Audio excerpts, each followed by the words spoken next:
Liar. Everywhere. On netrootsradio.com.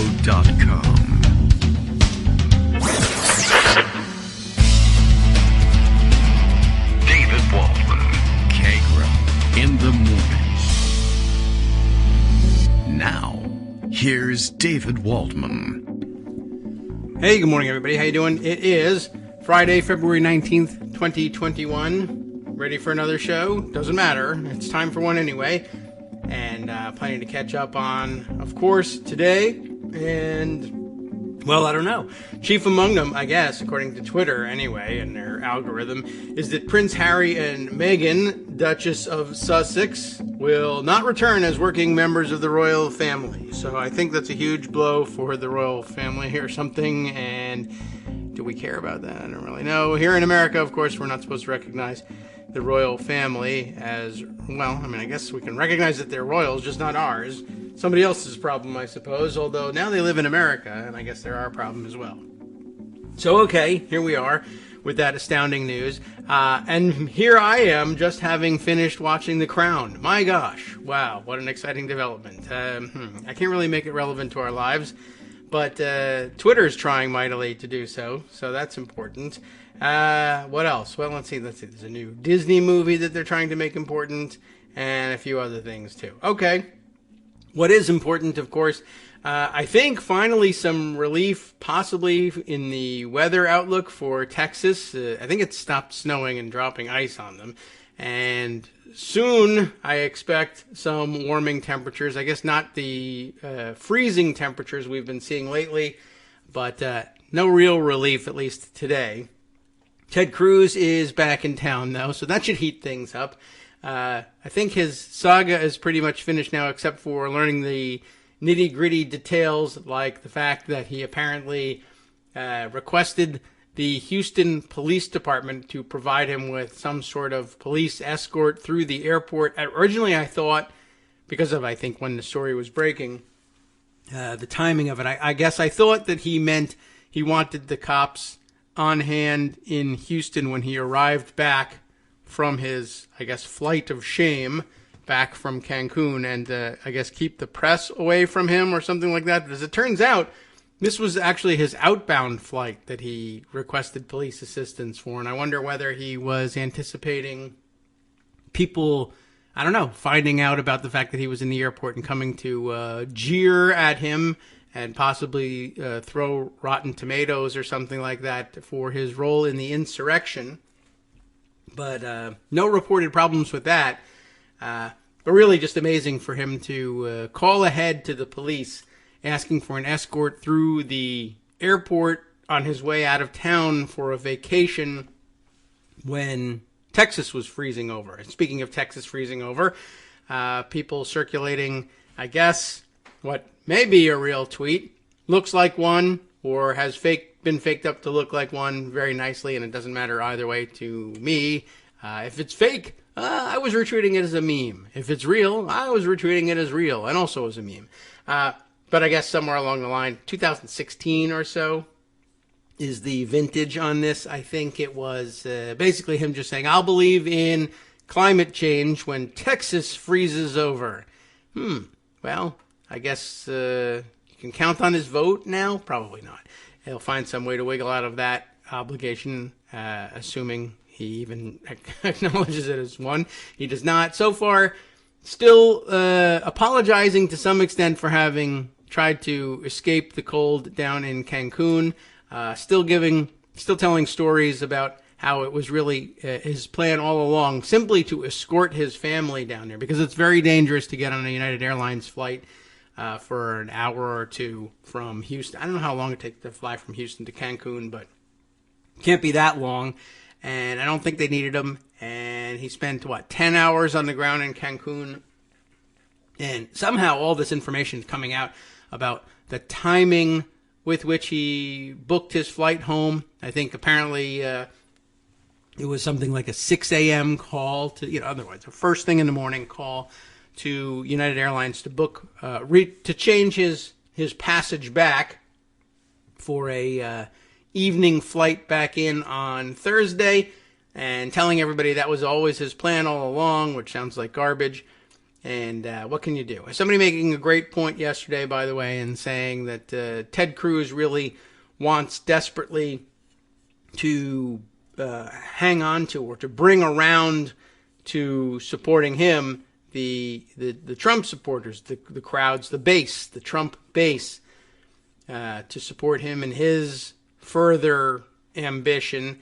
But really, he still doesn't have what it takes or know what it takes to be truly Trumpian. A truly Trumpian person would have stayed in Cancun and refused to apologize and said, to hell with all of you. This is what I'm doing. And they would have loved him for it. And instead, he's just a craven, spineless caver, and has come back. And here he is apologizing. Now he's got more to apologize for. The latest is that somehow, and I assume there were some arrangements made, and we're perhaps overstating the case, but who knows? They left their dog behind. They had no power, no heat, no nothing, which is why they left in the first place, and made no arrangements for the dog. Like, the dog was just going to sit there and, I guess, freeze and starve and poop in the house. Although maybe they have a dog walker. That's entirely possible. So they're going to leave some freezing bastard behind to come in and, I guess, force the dog out into even colder weather to go to the bathroom every once in a while and then feed him. So, I don't know. It seems pretty callous all the way around. I don't think most people would have taken their dog with them to Cancun. They probably would have had a dog walker. And the fact that they don't have electricity, well, what does the dog care? Does the dog read or something? Watch television? No. Need heat? Yes. But there was none to be had. So I don't know what people do. I don't have a dog. But I guess the real thing to do is you don't flee and take a tropical vacation, not only when your neighbors are freezing and you're supposed to do something to help, but when your dog will probably need some help coping with this whole thing, too. I don't know. I'm not certain what he was supposed to do besides not leave, but we'll pile on and say he's a jerk, and everybody hates him in the Senate, and now his dog hates him, too. And you know what they used to say?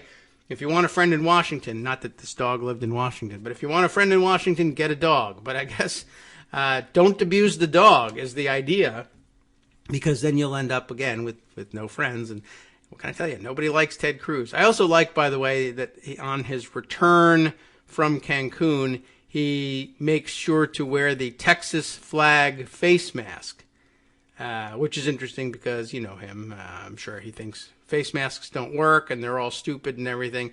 And also, I don't know if breathing all over the flag is such a great idea, filling it full of phlegm and germs and God knows what else. I assume Campbell's soup, because he's Ted Cruz. Small particles of exhaled Campbell's soup, also staining the flag from the inside. Anyway, but he did that to be like upfront about it. This is me, Ted Cruz. I'm not hiding. See? Although I note that he escaped in a generic sort of grayish looking mask and didn't wear the Texas flag mask on the way out. Anyway, not really important news, just what people are talking about anyway.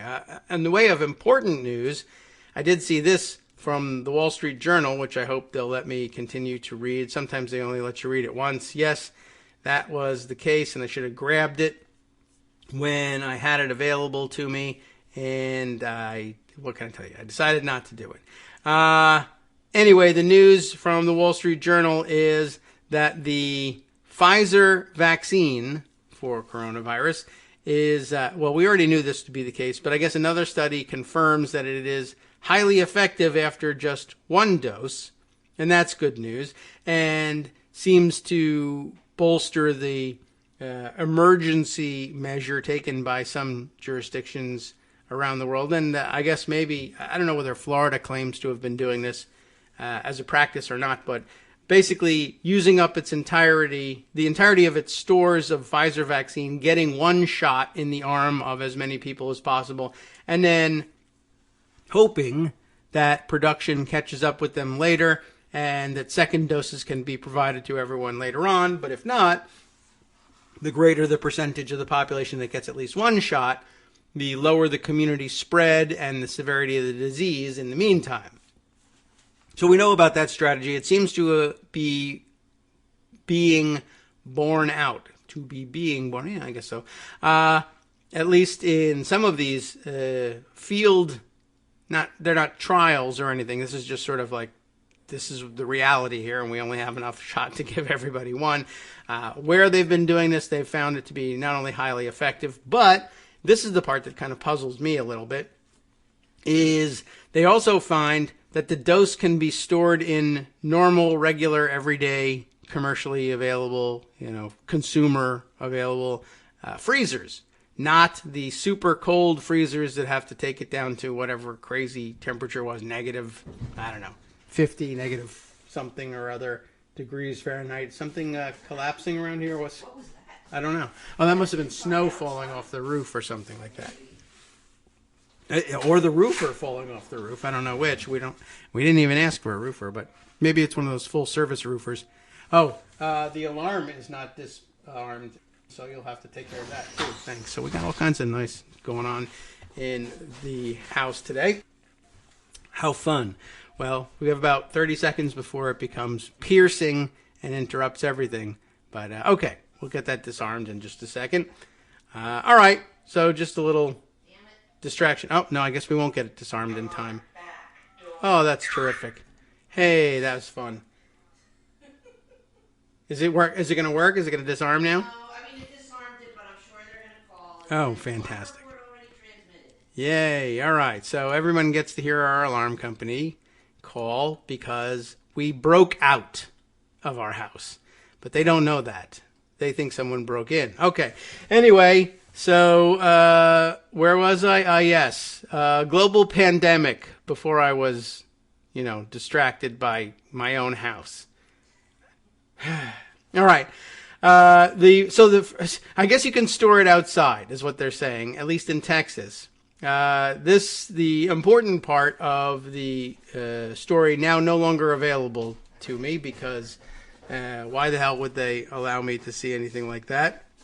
The Wall Street Journal, apparently, their paywall, this is their idea of a paywall. They have an important story about coronavirus pandemic. And they have a policy. Well, when we're reporting important news, we'll let people read it rather than paywall it because it's important that the news get out there. And so they let you read it, but they have their paywall set up, I guess, so that if you try to read it a second time, if you put it aside and say, I'll read this later, and try to open it up a second time from the same ISP, I suppose, the same identifier, right? They'll be able to detect that, and they say, no, you can't look at the same words twice for free. You can only look at them once. So now I can't read you the story, but trust me, it's there. If you subscribe to the Wall Street Journal, you'll be able to see it. And I assume if I went on, down the street to the McDonald's Wi-Fi or something, I'd be allowed to read it, but not in the same house twice. No. Anyway, so the word is that I forget. I mean, this probably would have had the data. You had to keep you remember the story. You had to keep the coronavirus vaccine at negative some ridiculous number Fahrenheit, and you needed special equipment. And everybody went out and bought the special equipment, I assume, to store this stuff. And I assume that it was a tremendous expense as well. And now it turns out that a regular freezer will work just fine. And how they didn't discover this earlier, I don't know. That's kind of what I had hoped to find out, although I don't know if the Wall Street Journal reported on that necessarily. Greg probably knows. And maybe we'll get to it on Monday, by which time they'll say you can basically keep it in your pocket and it's fine. So I don't know. I wonder how much vaccine was given out of order for priorities for the different people, the different categories, on the premise that now we can no longer keep this at negative whatever. But I think once you open one of the vials, you got to give all the stuff out anyway. It's all just, it's I don't know. It's the sort of thing that'll make, mask deniers, etc., say, you told us that masks wouldn't work or that they were bad, and then they said everyone should get masks. Make up your mind. And they told us that it had to be negative 500 degrees, and now it only has to be 5 degrees. It doesn't even have to be below zero. Science is useless somehow. But I really do wonder how they came up with the idea that it had to be super cold and then decided that it really didn't. I'm just kind of interested in the logistics of finding that out, and wondering what people are going to do with these super cold freezers. I mean, I guess it doesn't hurt them to keep them at even colder temperatures, but I don't know whether that's going to change practice out in the field or not. They are pursuing some sort of FDA. Here in the United States, of course, it still means you have to keep it in the super cold freezers because the FDA hasn't gotten around to analyzing the data or trying to replicate the data itself, whatever it is, the process that they would use to go ahead and approve everybody to keep it in a slightly warmer freezer. But I guess that's coming down the pike, too. In the meantime, you can store it in the snow outside your back door. Just remember to turn the alarm off when you go out to get the vaccine to administer it. That's all. Anyway, let's see. What else do we have to share with you? I guess we can get into some of the longer stories and maybe read through a couple of different pieces today. It being Friday, we're sort of breaking free from our normal weekday format and look for the longer form stories that you can ponder over the weekend. Let's see.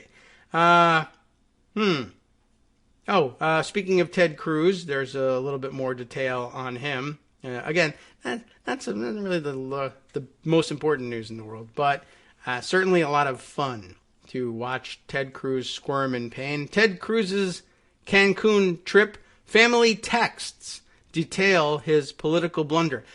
There's somebody out there is really intent on revealing everything there is to know about this trip that Ted Cruz took.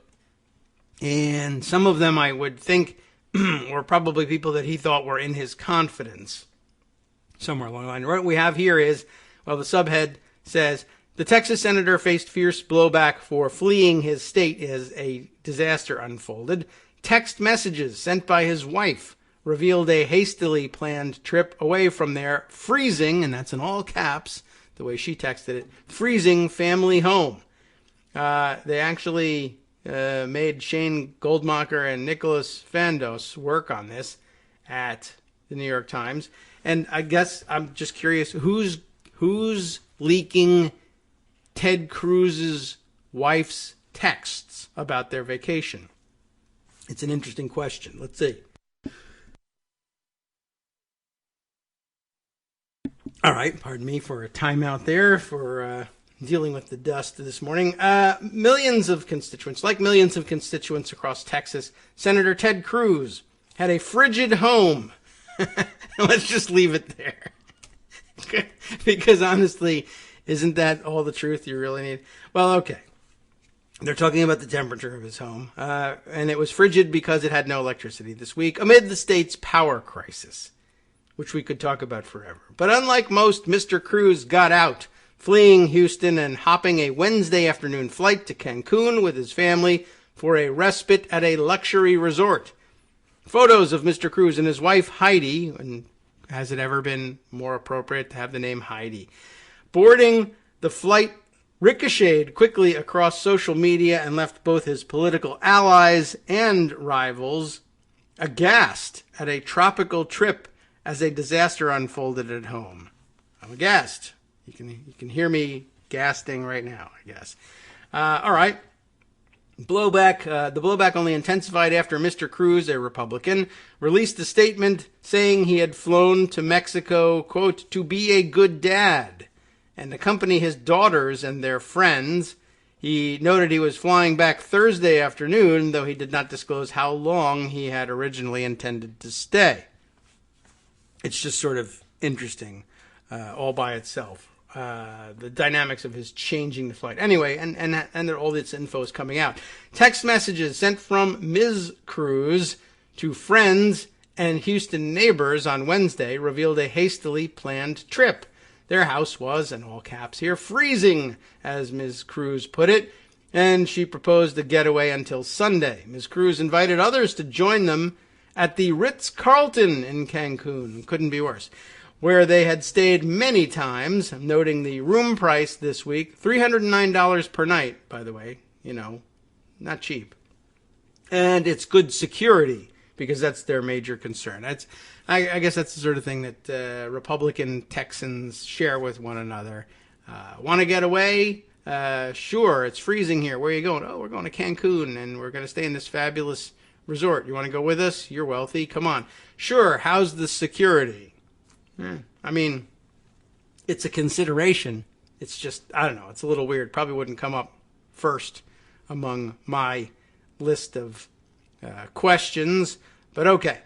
The text messages were provided to the New York Times, here's the answer, and confirmed by a second person on the thread who declined to be identified because of the private nature of the texts, which really means that it is somebody that the Cruzes considered a friend, if not a confidant, but a friend who they were inviting to come with them on this lovely trip to Cancun.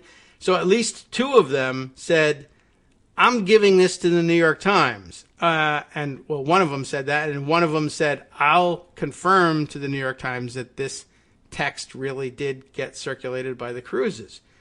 And they're staying anonymous, I guess, so that they get invited to Cancun again. I don't know. Fine, whatever. All of a sudden, like Rand Paul's neighbor has moved in next to the Cruzes, which is fine. And I'll pay for that. Okay, anyway, let's see.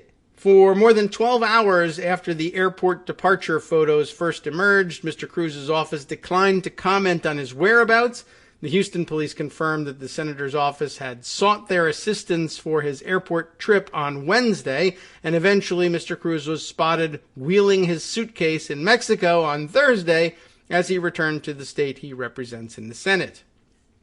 As the Cruzes were away, millions of Texans were still without electricity, many had no running water, and the icy air that swept into the state was so severe that the Federal Emergency Management Agency had been activated to send supplies, including generators. Some searched neighborhoods for discarded fallen trees to burn for warmth. It's really bad news there in Texas. What's happening in Texas is unacceptable. That always solves everything when people tell me it's unacceptable. I know, it is unacceptable. And now what? How about, is it fixable? And can you help? But I don't know, but this is unacceptable. That's right. So it's something to say if you're being murdered. You know, this is unacceptable. You're correct. Stab. I don't know. Anyway, so this is what he says. It's unacceptable. Cruz told a television crew at the Cancun airport. That's really good. He was wearing a Texas state flag mask. This would be on the way back, of course, and a short-sleeved polo shirt tucked into his jeans. The temperature in Cancun was above 80 degrees Fahrenheit on Thursday and in the 30s in Houston. After landing back in the United States, Mr. Cruz offered a new statement. Still unacceptable, but this is newly unacceptable, I guess, with a different tone from earlier in the day when he had tried to explain the vacation without regrets and left the impression that it might have always been a one-day trip for him. Speaking to reporters after his arrival home, he conceded that the trip was, quote, obviously a mistake, and said he had begun having second thoughts as soon as he boarded the plane to Mexico, intent on a few days of remote work in the sun. He was going to parachute out over the Rio Grande, but it didn't happen that way. The plan had been to stay through the weekend with the family, he said, framing the decision as a parent's attempt to placate his two daughters, ages 10 and 12, after a tough week. On the one hand, all of us who are parents have a responsibility to take care of our kids, take care of our families, Mr. Cruz said, but I also have a responsibility that I take very seriously of fighting for the state of Texas. Oh, don't say fighting. Anyway, as it became a bigger and bigger firestorm, it became all the more compelling that I needed to come back, he added, leaving his daughters behind in Mexico. Mr. Cruz's critics quickly circulated hashtags mocking his trip. I like this one. Flyin' Ted was a good one. And that a play on former President Donald J. Trump's derisive nickname for Mr. Cruz during the 2016 primary race. I think you all know that. And Fled Cruz, rather than Ted, among them. Some Democratic groups sought to fundraise off the episode, and the state Democratic Party renewed its calls for Mr. Cruz's resignation. Cruz himself, by the way, fundraising off of this as well. I'm under attack by liberal Democrat Antifa or something, and Black Lives Matter protesters for going to Cancun in the middle of this, please send me money, because after all, I wasted a couple $100 on plane tickets going back and forth to Cancun inside of 18 hours. Okay. Well, let's see. Is there more? Sure, there is. They compare him to other politicians and public figures who have taken ill-timed, opulent vacations, as they put here. One of them, the first one up here, the international trips arranged by the disgraced former lobbyist Jack Abramoff in the early 2000s for members of Congress. I don't remember who actually took those trips offhand. Chris Christie sitting in the state beach after he had ordered all the beaches closed because of a government shutdown. That was used in memes yesterday, including the brilliant one putting both Ted Cruz and Christie together on that beach from, was it Helen Kennedy, I think, did the work on that one. Also mentioned here, Governor Gavin Newsom of California dining without a mask during the pandemic last year at the high-end restaurant, the French Laundry, which just really is just a bad name for a restaurant, quite honestly, but okay, lots of other problems involved in that. There's more craziness, more comments from other people, lots of finger pointing, and Ted Cruz is in trouble. But that's about it, I think, for the coverage we'll give to it. When we return after our first break, regrouping for the second segment, some other stories that have fallen by the wayside during the week, but that are important. Maybe we'll do a lot of, we'll read through a bunch of things rather than do a lightning rounds, I think. But more news on what's happening up in Manhattan as the DA gears up for a possible criminal prosecution of Donald Trump. Exciting. Hi, it's me, David Waldman, your host for Kagro in the Morning. I have good news to report. Many more listeners like you are making critical contributions that keep our show on the air. Makes good sense, of course, and patreon.com, Patreon.com, makes it simple. Now you can make easy, secure, recurring monthly contributions to support our show. Patreon.com/KagroX gets you straight to our donation page. Maybe you'd like to thank us for helping keep you sane during the Trump era. Maybe you're looking forward to in-depth explanations of what's going on in the Biden administration. Whatever it is that keeps you listening, we need your help to keep bringing it to you. And hey, if you happen to prefer using PayPal or even the Square Cash app, we're up and running with those options too. Thanks again, everyone, for all of your support. We literally could not do this without you.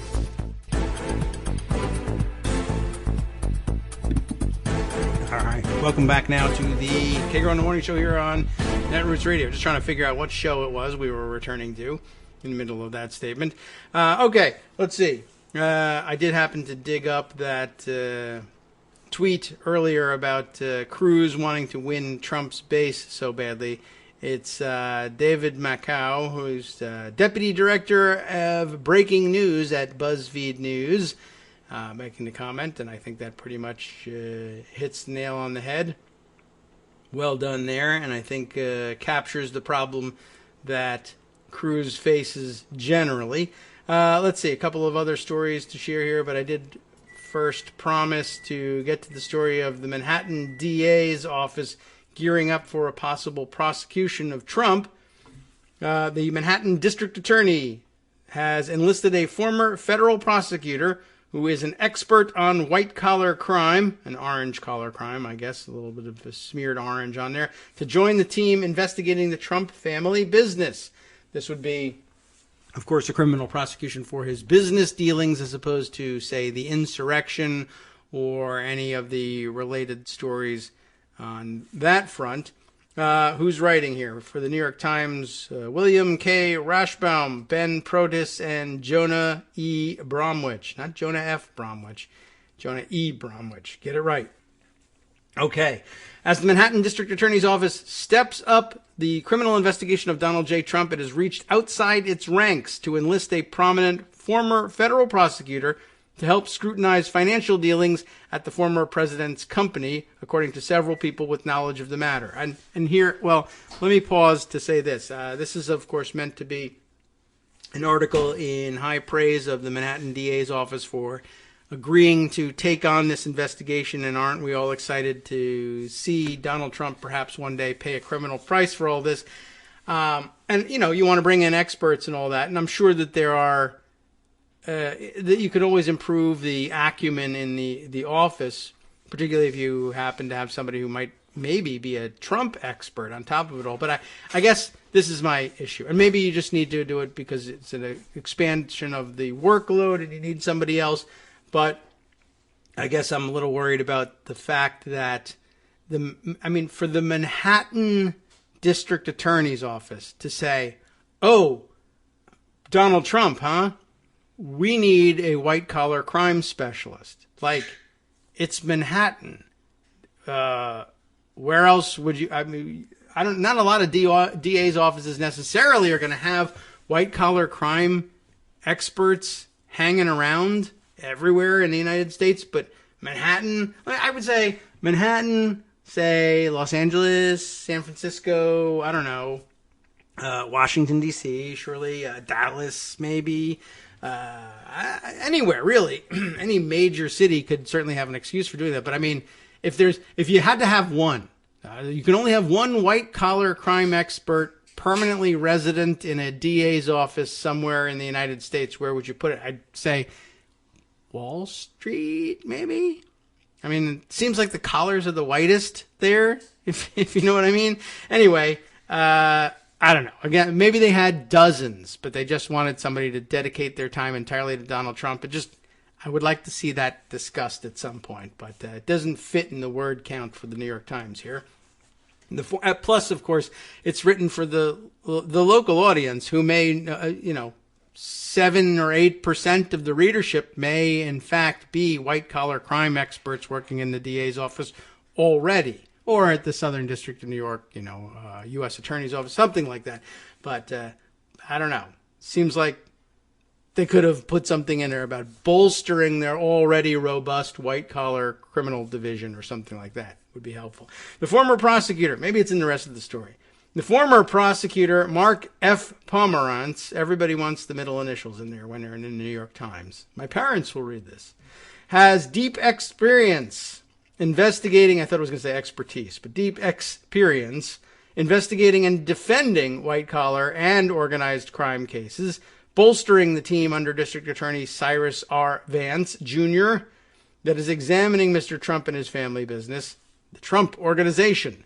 The investigation by Mr. Vance, a Democrat, is focused on possible tax and bank-related fraud, including whether the Trump Organization misled its lenders or local tax authorities about the value of its properties to obtain loans and tax benefits, the people with knowledge of the matter said, requesting anonymity because of the sensitive nature of the investigation. Yes, once again, anonymity necessary for all this. By the way, if you had asked me, I would have gone on the record and told you that, yes, Vance is focused on possible tax and bank-related fraud, including whether the Trump Organization misled its lenders or local tax authorities about the value of his properties to obtain loans and tax benefits. I know this. You didn't need an anonymous source to tell you this. The New York Times knows this. It has reported it previously. But here, I think they're just looking to fluff things up and fill out the story. Mr. Trump has maintained he did nothing improper and has long railed against the inquiry, calling it a politically motivated witch hunt. In fact, not only has he railed against it, he's long railed against it. Why? Because it's an old story about which we know what? That they are investigating whether the Trump Organization misled its lenders or local tax authorities about the value of properties to obtain loans and tax benefits. But let's get some anonymous sources involved in it, just for the hell of it, to make it look like a news story. All right, enough of the criticism here. I'm sure they'll say something worse later on. In recent months, Mr. Vance's office has broadened the long-running investigation to include an array of financial transactions and Trump properties, including Trump Tower on Fifth Avenue, Manhattan, Moss Isley of Earth, various Trump hotels, and the Seven Springs Estate in Westchester County. That keeps popping up, as prosecutors await a ruling from the United States Supreme Court that could give them access to Mr. Trump's tax returns. You believe they're still fighting this one? The tax returns? The prosecutors have also interviewed a number of witnesses and have issued more than a dozen new subpoenas, including to one of Mr. Trump's top lenders, Ladder Capital. Ladder, like the one you would climb to check out your roof if you thought snow was falling off of it, for instance. Not like Latter-day Saints Capital. Ladder Capital. The people with knowledge of the matter said, this was who they were looking at, just to bring that sentence back together again, reconstruct it for you. In addition, investigators subpoenaed a company hired by Mr. Trump's other main lender, Deutsche Bank, that one we know about, to assess the value of certain Trump properties. One of the people with knowledge of the previously unreported subpoenas said. Months earlier, Mr. Vance's office had subpoenaed records from Deutsche Bank itself, the New York Times previously reported. That would have been funny if they had said, according to sources who declined to be identified because they're the writers of this story. More recently, Deutsche Bank employees provided testimony to Mr. Vance's office about the bank's relationship with the Trump Organization. Another anonymous person has said. Still, despite the burst of investigative activity, prosecutors have said the tax returns and other financial records are vital to their inquiry, and the Supreme Court has delayed a final decision for months. Manhattan prosecutors have also subpoenaed the Trump Organization for records related to tax deductions on millions of dollars in consulting fees, some of which appear to have gone to the former president's daughter, Ivanka Trump. This is a good line of inquiry. I like this one. The Trump Organization turned over some of those records last month, though the prosecutors have questioned whether the company has fully responded to the subpoena, the people with knowledge of the matter said. Mr. Trump won an acquittal in his second impeachment trial last week, but remains the focus of at least two state criminal investigations. Besides the inquiry in Manhattan, prosecutors in Georgia are scrutinizing Mr. Trump's efforts to persuade local officials to undo the election results there. That's the more important of the two. His departure from office has left him without the shield from indictment that the presidency provided. The Manhattan District Attorney's Office has not accused Mr. Trump of wrongdoing. Why not? And it remains unclear whether Mr. Vance, whose term ends in January, will ultimately bring charges against Mr. Trump or any Trump Organization employees. I guess next January. The Trump Organization declined to comment, but in the past, lawyers for the company have said that its practices complied with the law and have called the investigation a fishing expedition. Mr. Pomerantz, 69, nice, right, good age, was sworn in earlier this month to serve as a special assistant district attorney, according to Danny Frost, a spokesman for the district attorney who otherwise declined to comment on the inquiry. Pomerantz will work solely on the Trump investigation. That's a partial answer. The hiring of an outsider is a highly unusual move for a prosecutor's office, but the 2.5-year investigation of the former president and his family business is unusually complex. Who's been doing it up to now? And Mr. Vance, whose office has had a few missteps in other white-collar cases, maybe they do need an outside expert, has already hired FTI, a large consulting company, to help analyze Mr. Trump's financial records. Prosecutors are scrutinizing whether the Trump Organization artificially inflated the value of some of his signature properties to obtain the best possible loans, while simultaneously lowballing the property values to reduce property taxes, the people with knowledge of the matter said. Prosecutors are also looking at the Trump Organization's statements to insurance companies about the value of various assets. The Trump Organization's lawyers are likely to argue to prosecutors that it could not have duped sophisticated financial institutions that did their own analysis of Mr. Trump's properties without relying on what Mr. Trump's company told them. The company's lawyers are also likely to emphasize that the practice of providing such differing valuations is widespread in New York's real estate industry. That, of course, just means that they should be indicting more people, but okay. Deutsche Bank has said it is cooperating with the investigation. A spokesperson for Ladder Capital, which securitized the loans years ago and thus no longer owns them, declines to comment. Okay, and by the way, just once again, Trump using whataboutism even in this criminal prosecution situation to try to escape blame. Pomerantz, who has been helping with the case informally for months, now wants money, has taken a temporary leave from the law firm Paul Weiss to join Mr. Vance's office. Among other tasks, he will likely handle interactions with key witnesses.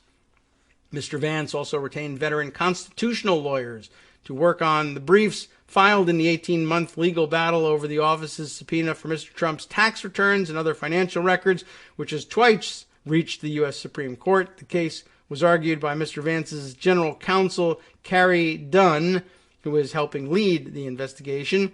The court could rule for a second time on the matter soon, potentially putting 8 years of Mr. Trump's personal and corporate tax records and other documents in the hands of prosecutors for the first time, a development that Mr. Vance's office has called central to its investigation.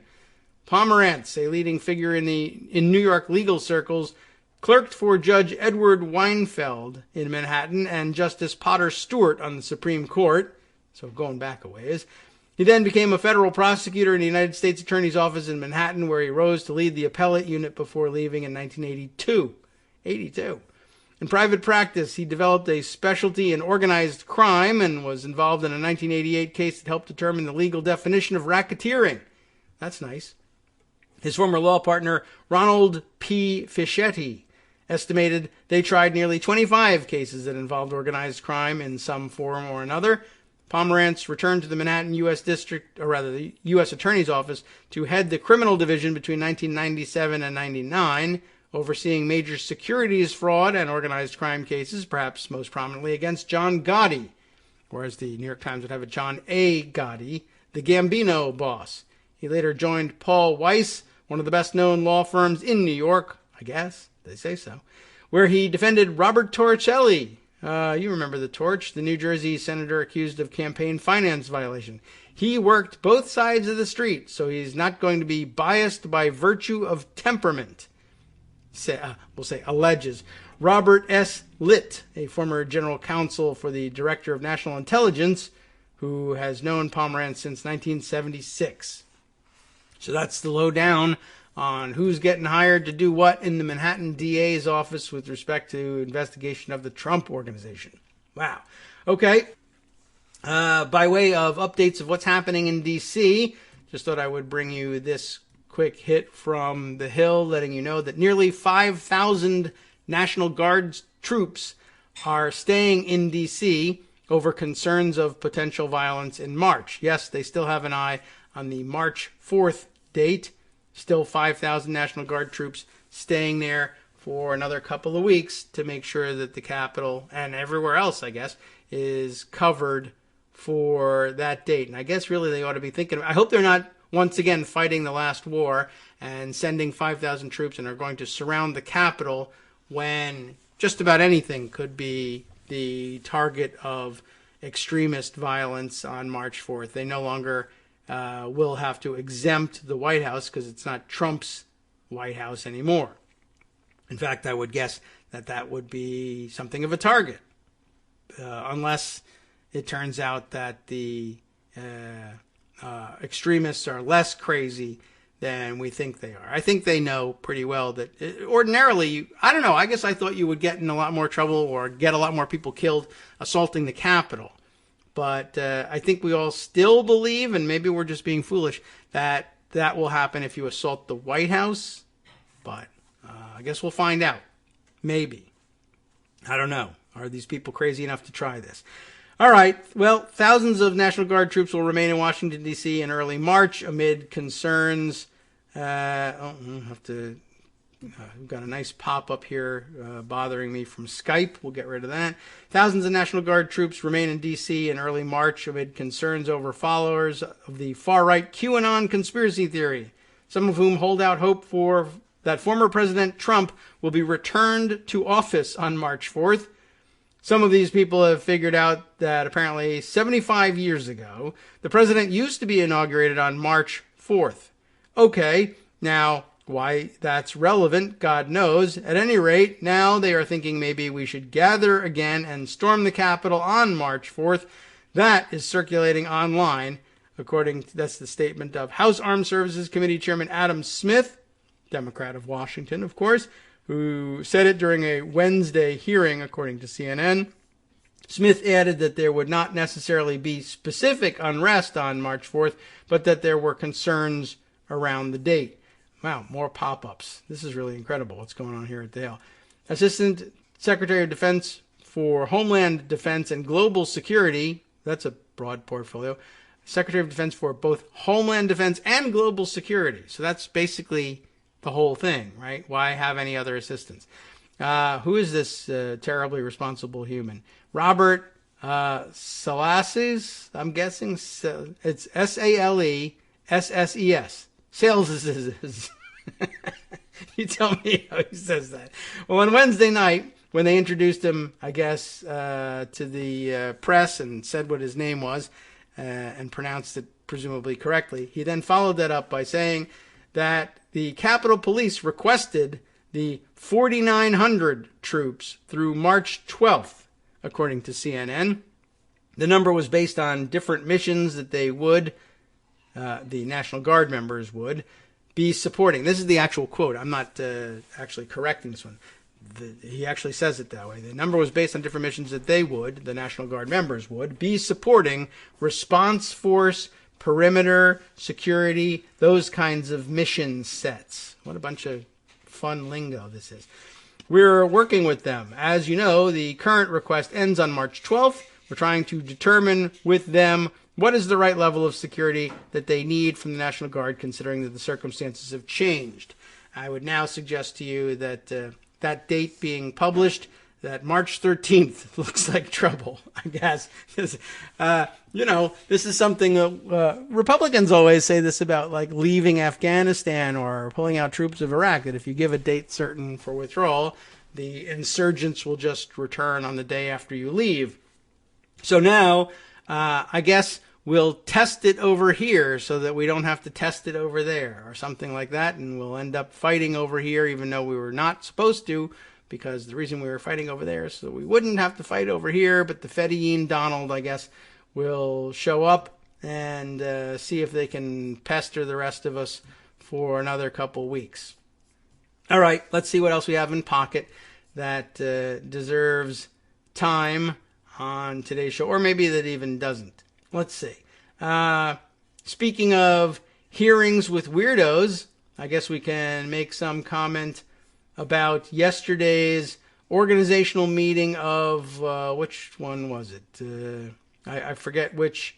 It was the Energy and Natural Resources Committee that was meeting in the House, and members were Zooming in from their remote locations, and Lauren Boebert, QAnon crazy gun lady, decided to join in. She has committee assignments, unlike Marjorie Taylor Greene. She should lose hers too, but they haven't gotten around to her yet. She hasn't done anything quite, I guess, as egregious as Marjorie Taylor Greene has done in terms of overt threats, etc.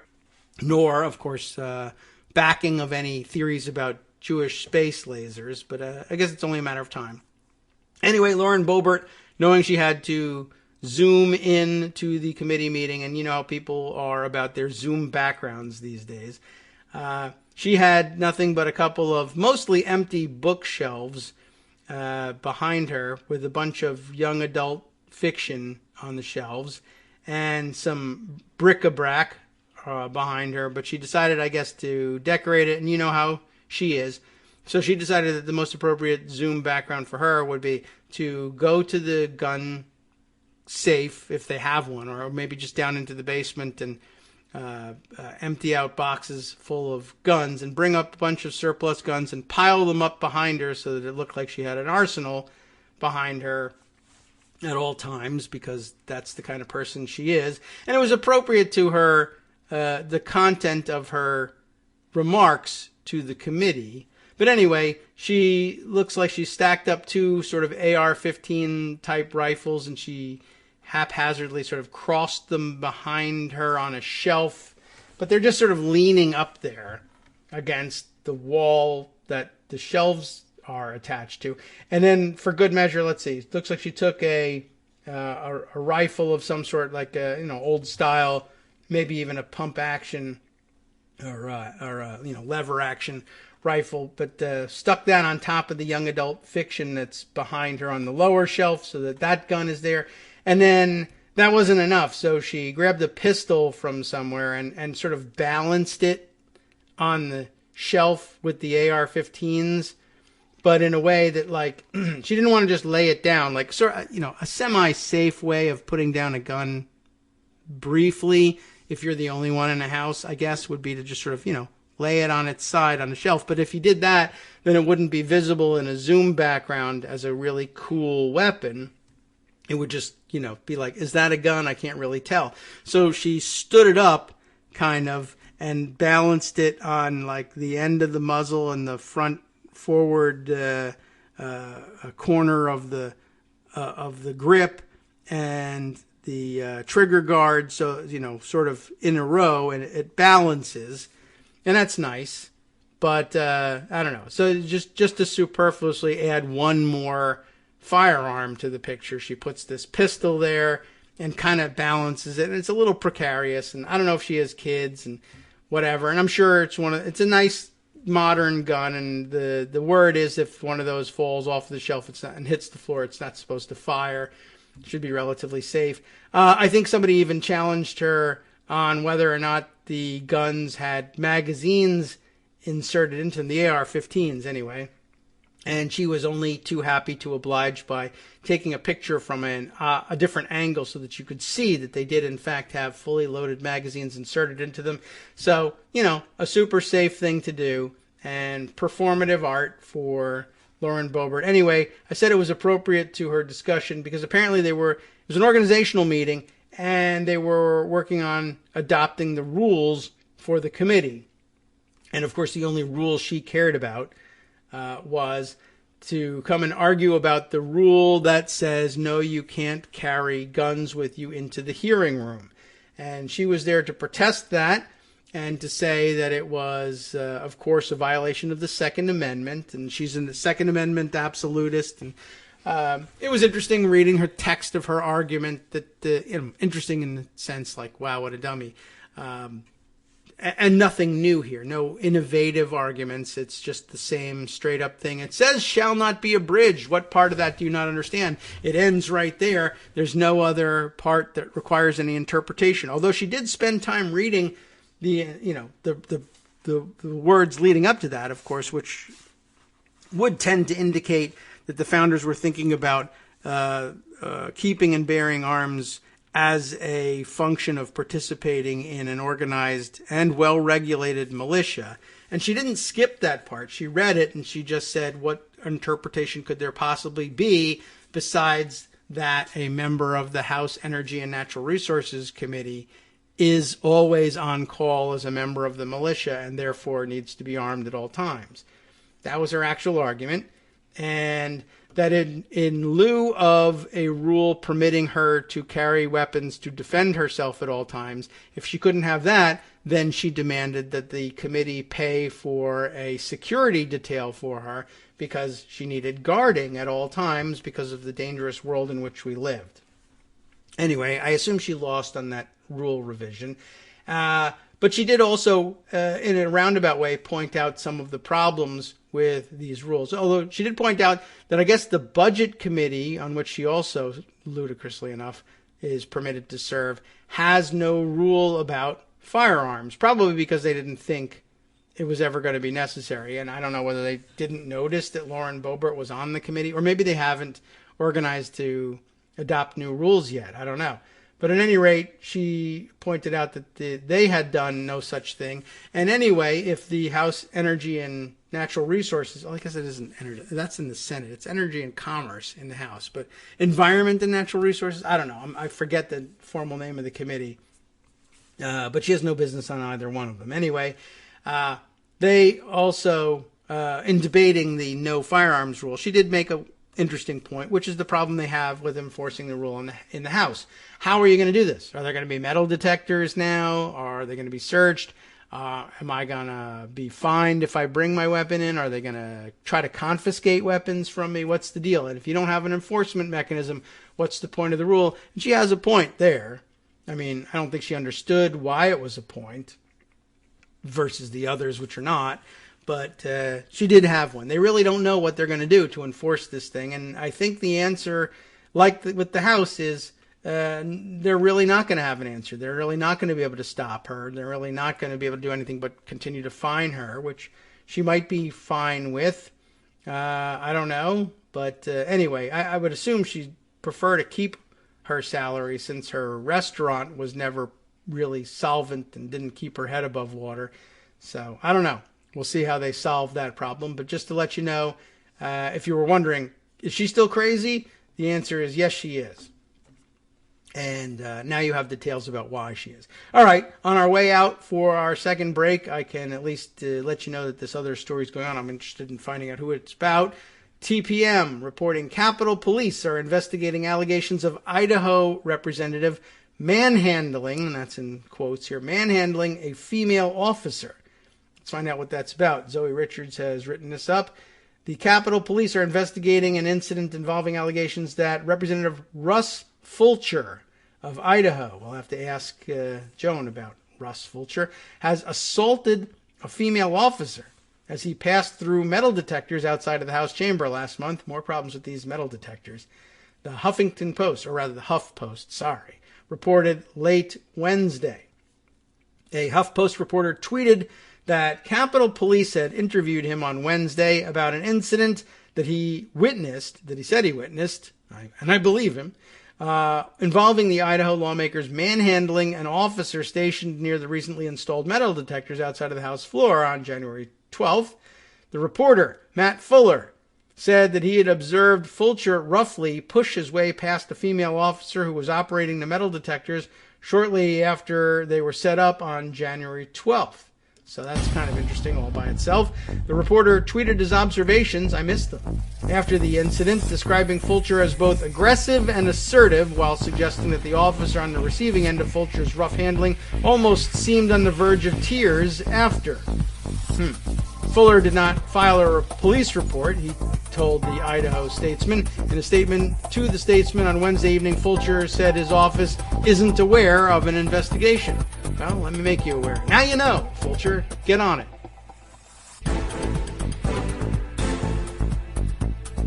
All right, welcome back now to the Kagro Morning Show here on Netroots Radio. There was one more paragraph, actually, to this story, and I thought I might skip right over it, but why not read it? It's part of Fulcher's statement, and it being ludicrous Republican gobbledygook, it doesn't mean very much, except it's illustrative of just how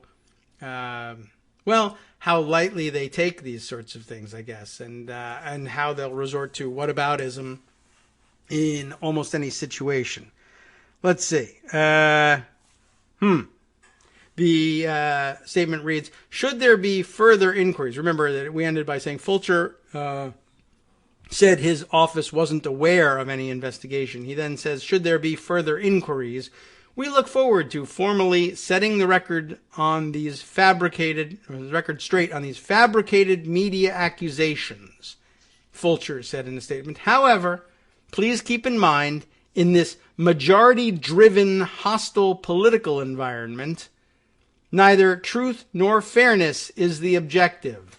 That is quite a word salad, and I don't think Fulcher probably thinks he hates salad, too, because it's so manly to hate salad or something like that.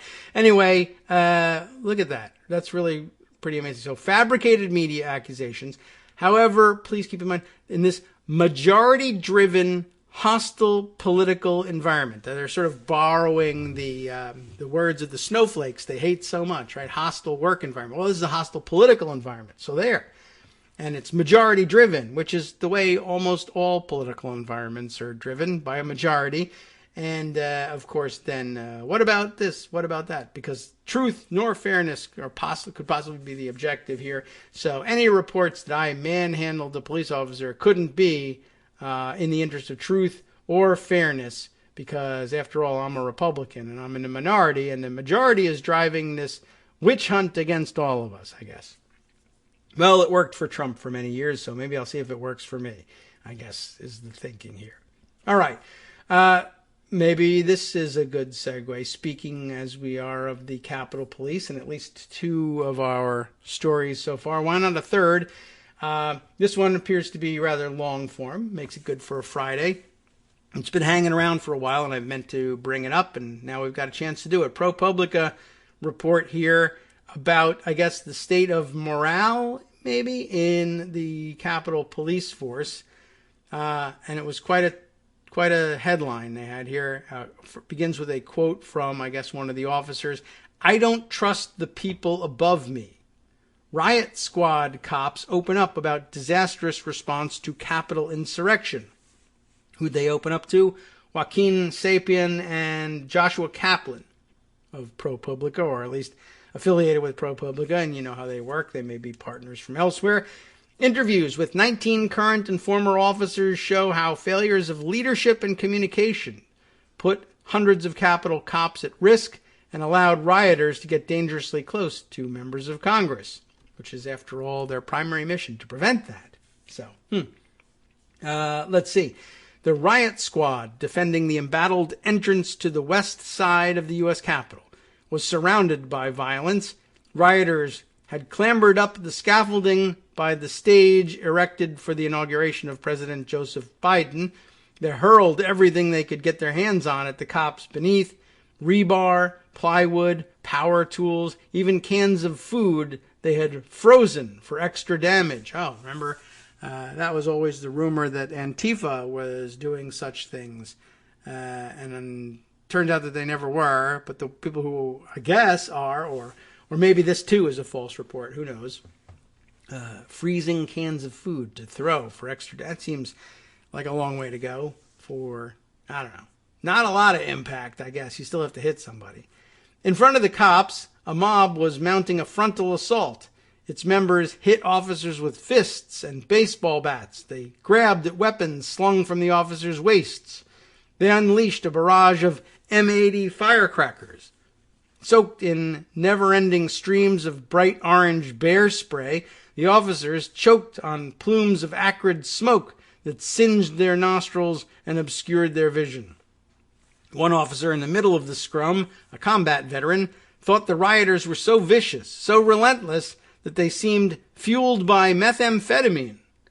To his left, he watched a chunk of steel strike a fellow officer above the eye, setting off a geyser of blood. A pepper ball tore through the air over their shoulder and exploded against the jaw of a man in front of him. The round, filled with a chemical irritant, ripped the rioter's face open. His teeth were now visible through a hole in his cheek. Wow. Blood poured out, puddling on the pavement surrounding the building, but the man kept coming. Well, that would make you think that they were possibly fueled by methamphetamine, I suppose. And maybe they were, because after all, many of them were just the sort of deplorables who really are fueled most days by methamphetamine, at least according to the rumors. But then again, this wouldn't be the first time that we've heard cops tell reporters stories about how vicious the rioters they were facing were, and some of it didn't bear out, let's say. But, over the summer we certainly heard plenty about Black Lives Matter protesters or Antifa-style protesters who were accused of doing all sorts of things that didn't bear themselves out upon even momentary reflection. But anyway, here it is. Again, I guess. The combat veteran was hit with bear spray 8 times. His experience overseas, quote, was nothing like this, he said. Nothing at all. Over the last several weeks, ProPublica has interviewed 19 current and former U.S. Capitol Police officers about the assault on the Capitol. Following on the dramatic video of officers defending the building that House lawmakers showed during the first day of the impeachment trial of former President Donald Trump, the interviews provide the most detailed account to date of a most extraordinary battle.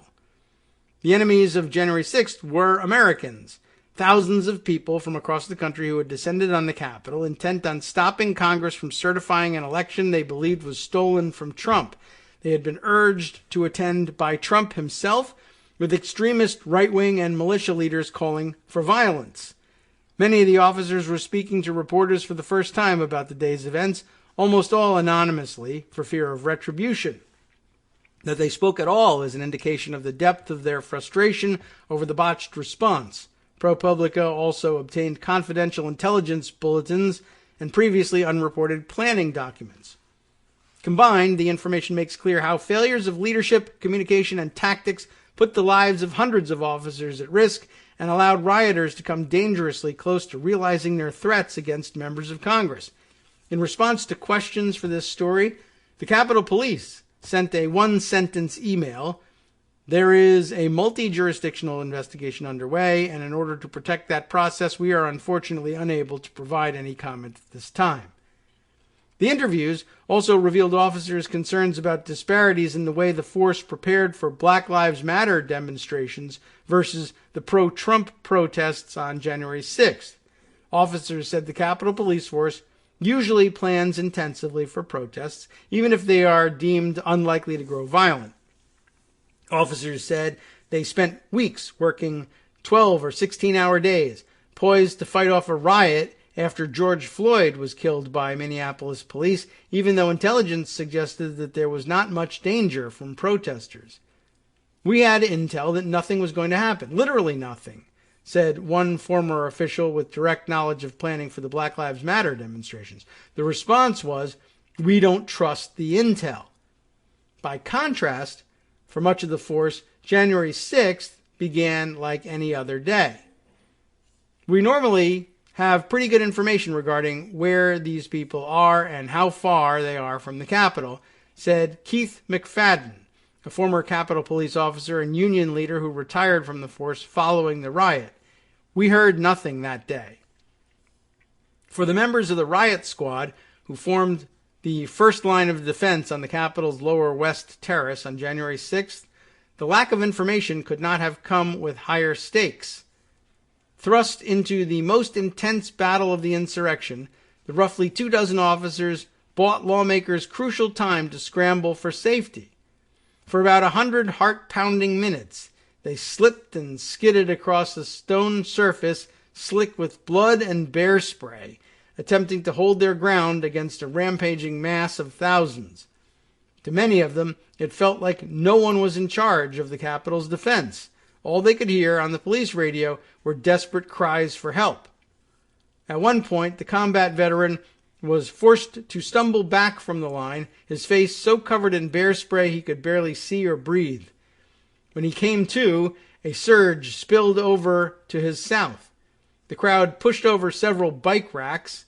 He realized the unfathomable had happened. His squad had lost the line.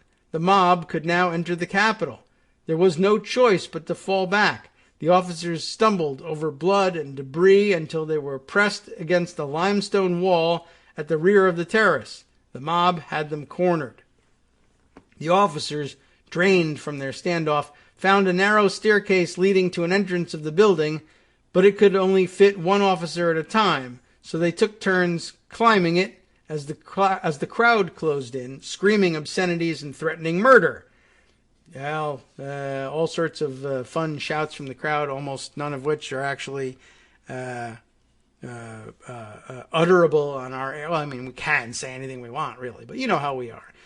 Anyway, various insults, you're not even American, etc., etc. Waiting to climb the stairs, the combat veteran feared the worst. This is where they'll find my body, he thought. Must have been scary. And Karen sends us pictures saying, I think this might be the ripped cheek rioter. And there's a picture of someone who, well, quite honestly, I could very easily say, see why people might say, that person might be fueled by methamphetamine. True. There's somebody here with certainly a big cut on the cheek. No teeth visible through it, but you never know what might happen from a different angle. Wearing his MAGA hat, of course, and some wraparound sunglasses, and the mandatory gun owner goatee. Some looks like maybe camo hunting gear, including a pullover or a zip-up jacket with the hood up over his MAGA hat. Here's another shot of him, though, inside the Capitol on the Senate floor, alongside the guy in the tactical gear who found himself arrested. I think he too had some of those flex cuffs with him, but not the original zip tie guy, but the one that was down on the floor, allegedly directing the activity as a member, I think, of the 3%ers militia. But so the torn cheek guy makes it in there. It didn't stop him. So possibly a good call there. Let's read on in the ProPublica story. Thanks, Karen. The intelligence, a normal effing day, was apparently the intelligence that they got. On the morning of January 4th, members of a civil disturbance unit gathered in a briefing room. A small group of officers were shown a document from Capitol intelligence officials that projected as many as 20,000 people arriving in Washington that week.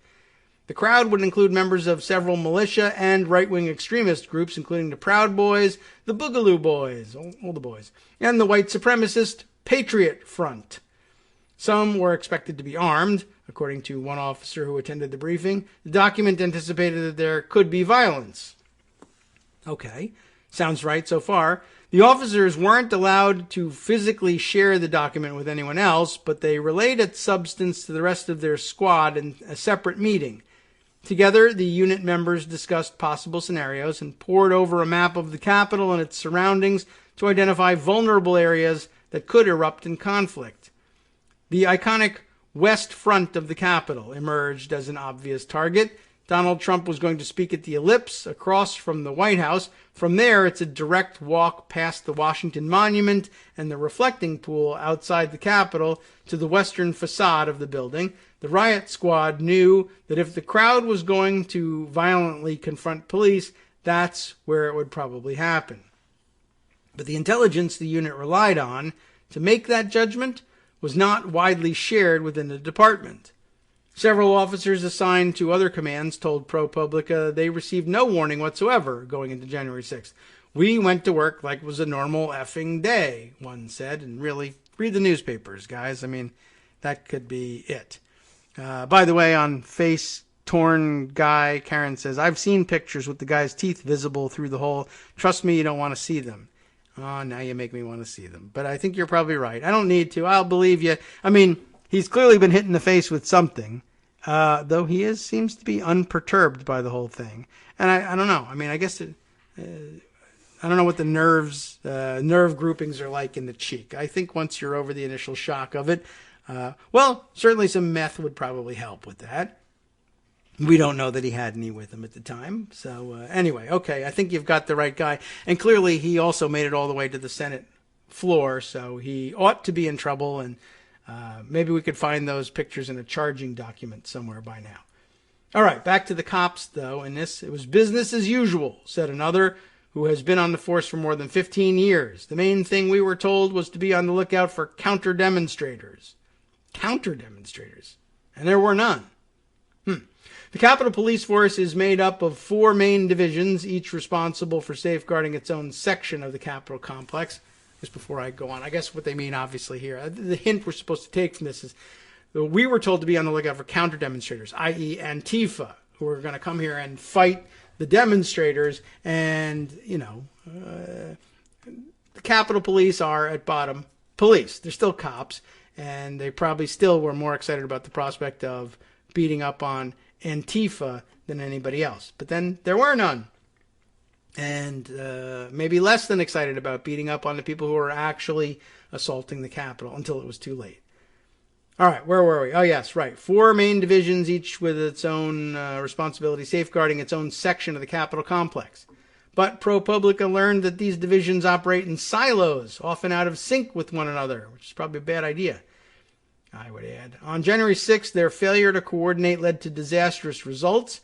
One group of officers was left stranded, separated from their riot gear, which sat unused on a parked bus near the Capitol, while unprotected officers endured beatings with metal pipes and flagpoles. You're supposed to wear the gear. Okay. Nobody forgot to wear their gear when the concern was Black Lives Matter. I'll just point that out. But then they had much more time to put it on. The officers said that in the past, weekly Capitol Police intelligence briefings had kept the force well informed about potential security threats from upcoming events, but those briefings stopped years ago. Several weeks before January 6th, many officers were ordered by their leadership to return their helmets because they were so old, the officers said. One officer said ProPublica had received his helmet decades ago. He had received his helmet decades ago, and the padding was rotted out. Many said their helmets were never replaced. On the day of the riot, the department had only had helmets available in medium size, one officer said. Many officers didn't have gas masks. Most didn't have riot training or hadn't received riot training in years. They've been asking about this for over 10 years, this kind of equipment, this kind of training, said one officer, who asked for anonymity out of concern for retribution. We've always talked about the big one. Sounds like an issue that the unions might have taken on at some point. McFadden, the officer who retired last month after more than 2 decades as a Capitol Police officer, said that the communication failure going into January 6th was consistent with recent history. As second in command at the Capitol Police Union, McFadden said he met with then Chief Stephen Sund and other leaders of the force every 2 weeks. We'd consistently asked them for years, what are the contingency plans for upcoming events? McFadden told ProPublica. We'd always get either a no response or that things were in flux and it's a national security issue and we can't divulge the information at this time. In the absence of communication from the upper ranks on how to prepare, officers turned to social media or to each other. Not a bad bet. One officer said he first heard about the planned protest a week before when a friend from another federal agency called him to say, as he recalled, you all are going to have your hands full next week. You got some mean boys coming up there. The officer was confused. What do you mean? He replied. As the day drew nearer, the chatter became more tense. Twitter and Facebook were abuzz with hotel rooms filling up and Trump supporters pouring into Washington, announcing their plans to initiate a civil war or revolution, and those are in quotes. On a well-trafficked pro-Trump forum, one of the most popular posts from January 5th said Congress, quote, has a choice to make tomorrow, certify Trump's victory or, quote, get lynched by patriots. Officers, particularly the younger ones, spent shifts glued to their phones, forwarding ominous posts to their sergeants. Similar warnings reached the Capitol Police's Intelligence Division. ProPublica obtained a previously unreported 17-page Capitol Police operational plan that showed select officials were notified of, quote, numerous social media posts encouraging protesters to arrive armed.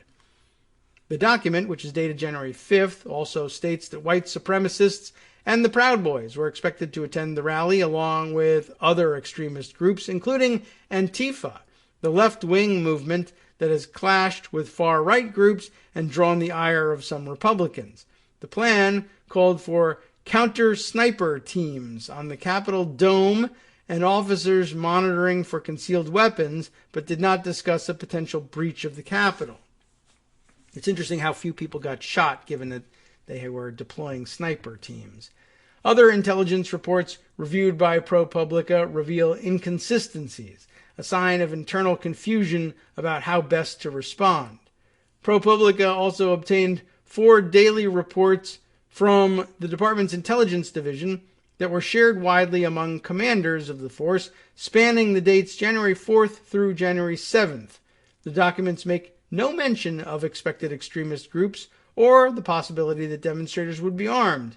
Instead, they note simply that, quote, folks could organize a demonstration on USCP grounds, unquote. The intelligence reports provide a kind of threat scale that gauges the likelihood of arrests. The January 6th rally was scored as improbable, meaning that it had a 20 to 45% chance of resulting in arrests.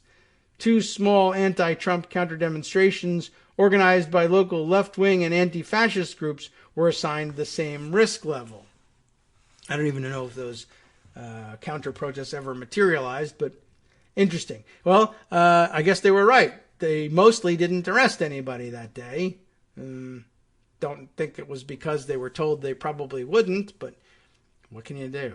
I don't know. Maybe you can come to that conclusion. Sund, who submitted his resignation as chief of the Capitol Police on January 7th, later said he had tried to call in the National Guard 2 days before the riot. He said the sergeant-at-arms, the House and Senate officials responsible for security of lawmakers, denied his request.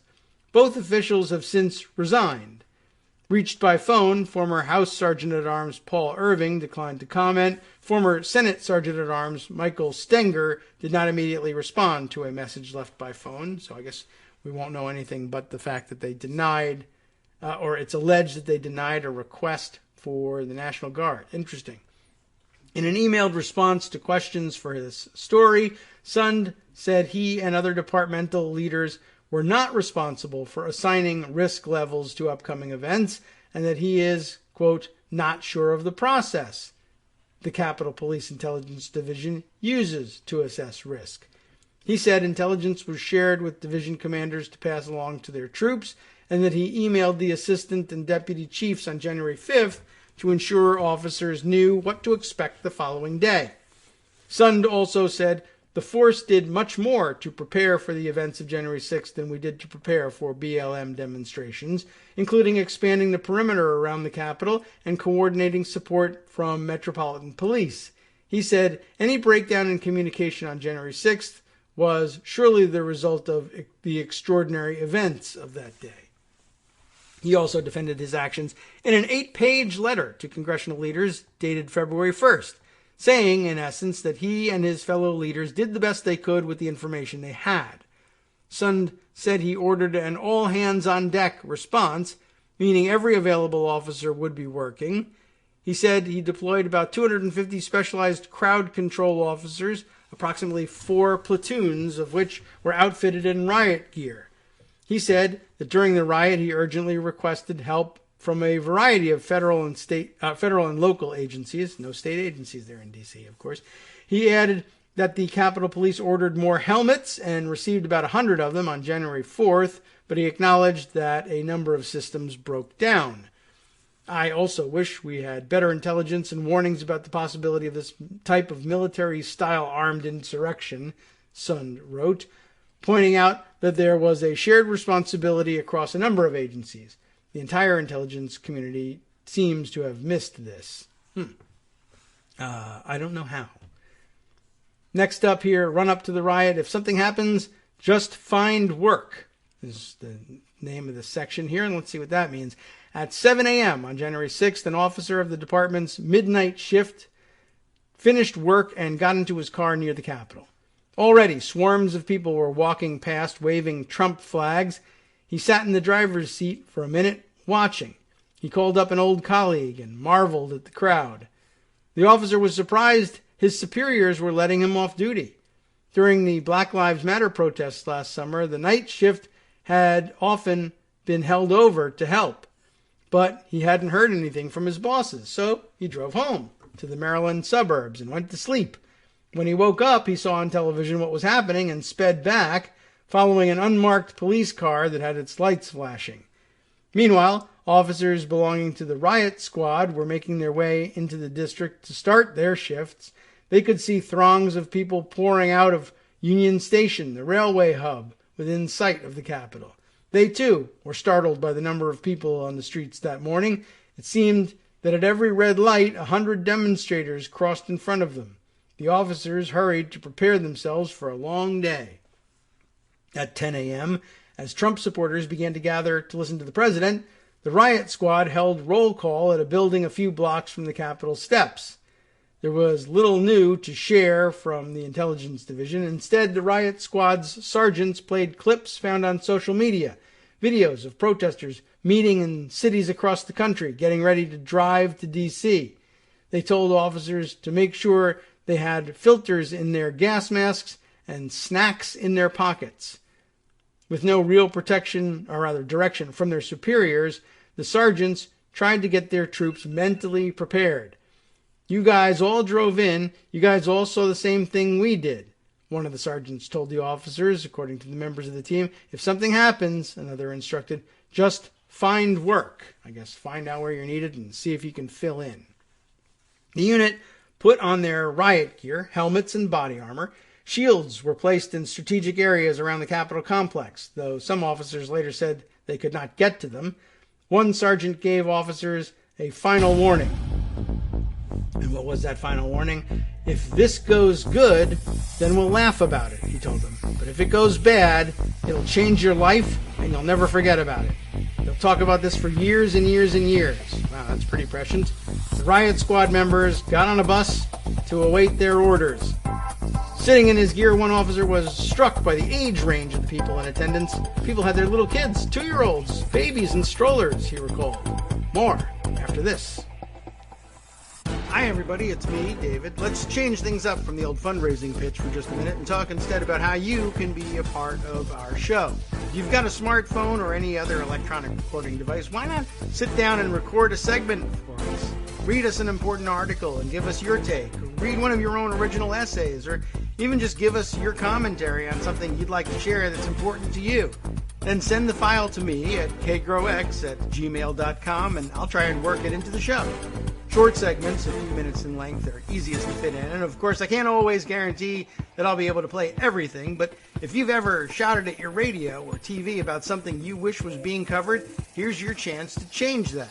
Make the show your own. Send your submissions to me at kagrox@gmail.com.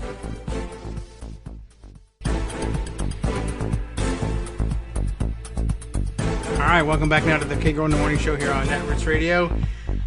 When we left off, we were reading about the observations of some of the riot police on their bus, observing the age range of the people in attendance, people with little kids and babies and strollers, all the way up to an elderly woman with a walker inching her way towards the Capitol, and every 2 steps she has to stop and catch her breath. So you want to be careful about some of those folks, but I guess the situation eventually called for, a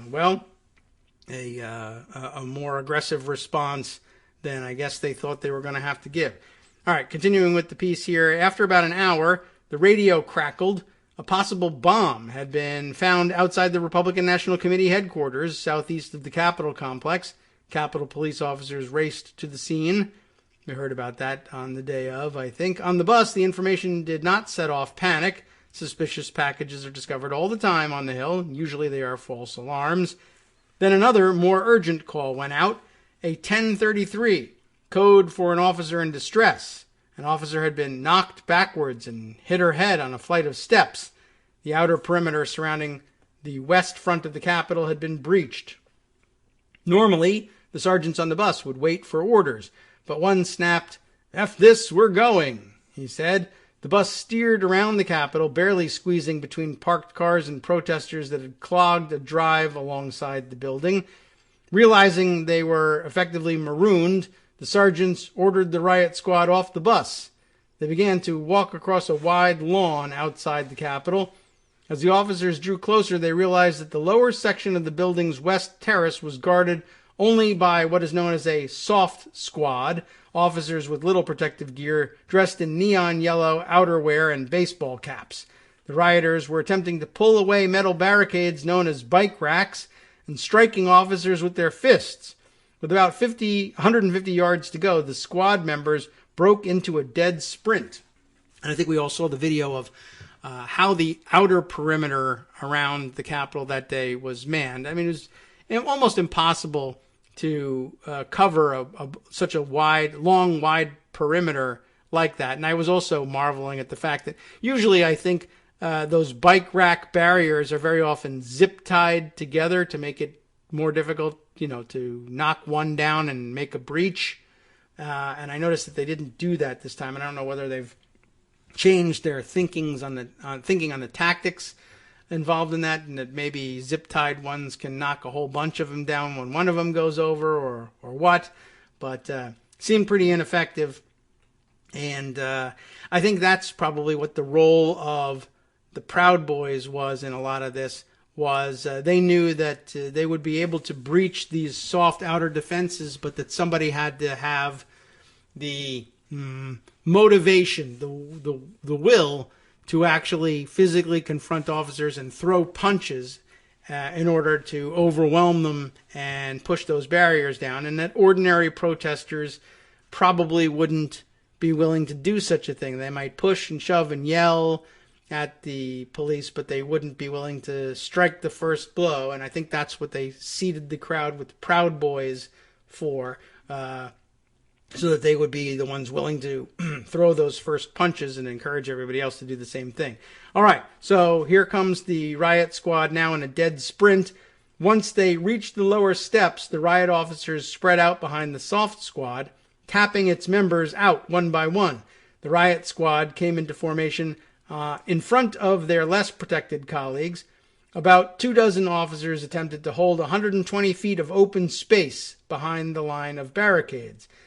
Looking out toward the mall and the Washington Monument, the squad realized the grass had disappeared from view, blocked out by a crowd of thousands. So ominous and menacing here. Next up, the attack. Pick a side. At about 1 p.m., Trump gave a rousing speech to protesters suggesting they head to the Capitol to protest the election certification. We're going to walk down to the Capitol where they must fight, he said. We're going to the Capitol, he told the increasingly agitated crowd of protesters. We're going to try and give Republicans the kind of pride and boldness they need to take back our country.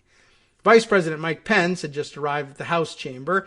The lawmakers awaiting him still hadn't realized just how dire the situation was becoming. To Sund, it was already clear that the situation was deteriorating rapidly, he wrote in his letter. He requested support from a number of agencies, including the Secret Service, and asked the Sergeant-at-Arms to authorize the National Guard and declare a state of emergency. According to the letter, Sund recalled that Irving, the House Sergeant-at-Arms, said he, quote, needed to run it up the chain of command. Outside on the Lower West Terrace, the rioters had begun launching their offensive. At first, they pushed officers from across the bike racks, almost testing to see what they could get away with. Soon it became a fist fight. In what felt like minutes, it turned into an all-out brawl involving scores of armed rioters. To the police on the line, it seemed like every time they shoved one protester back, 3 more surged ahead to take their place. Some of them, as they were holding a thin blue line flag, looked you dead in the eye and said, "Pick a side," one officer told ProPublica. One officer hit a demonstrator and watched a pistol pop out of the rioter's waistband. The officer picked the weapon up off the ground and, with no time or backup to initiate an arrest, put it in his pocket and continued fighting. Interesting. How do you like that answer? I'm taking that. Yoink. Plumes of tear gas billowed behind the police line. Officers were startled by the sight of department commanders joining their desperate troops to defend the Capitol. Inspector Thomas Lloyd, the man in charge of the department's Capitol Division, threw off his hat and raised his fists. Deputy Chief Eric Waldo waded into the crowd. With the build of a linebacker, he cut a menacing figure, throwing punches as the bear spray stained his white uniform orange. The two are now revered by the department's rank and file, who complain that other leaders were missing in action.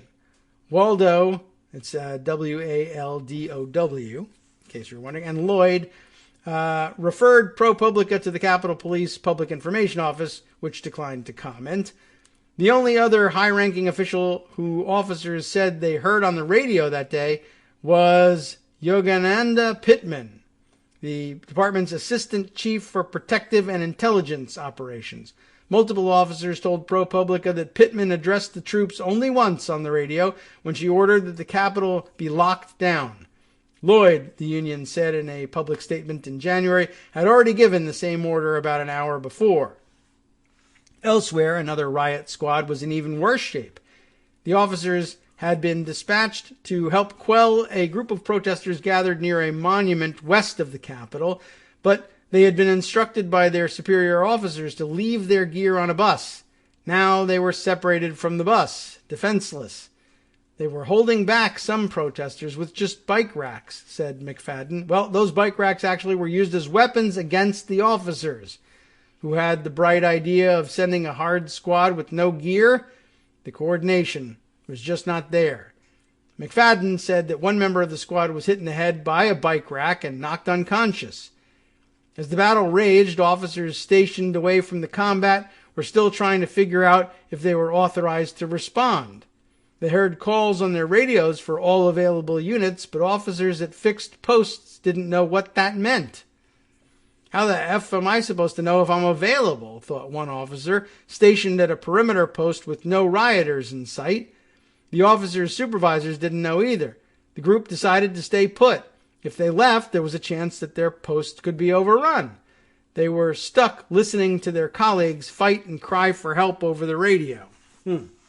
Tough to know whether it was a wise idea to abandon that post or not.